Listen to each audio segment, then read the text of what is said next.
Children with autism oftentimes really have trouble paying attention in class. So there's several diagnoses, but like I said, even, all children can benefit from a calming space.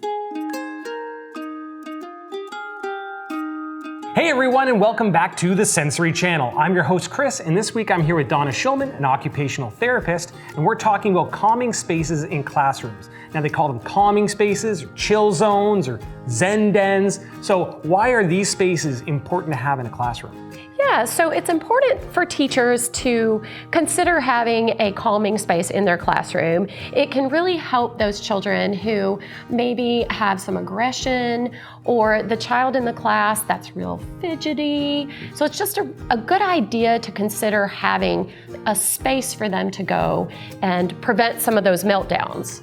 So what kind of students are going to be able to benefit from having a space like that in the classroom? These areas can be used for really all children. It's part of the universal design nowadays almost, is that a child who maybe has a diagnosis of ADHD, they're very fidgety, that's a great place for them to be able to escape to and just calm their feelings.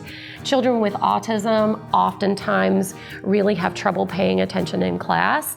So there's several diagnoses, but like I said, even, all children can benefit from a calming space. And what does a typical sensory session look like? If a student needs to go away from their desk, go off to see the sensory corner, the chill zone, what does that look like for a student? Well, the nice thing about having this being a part of a classroom is that the teacher can really be in charge of that. She can instruct the students that when they feel that they need to have some time away from the group, that they be allowed to do that on their own.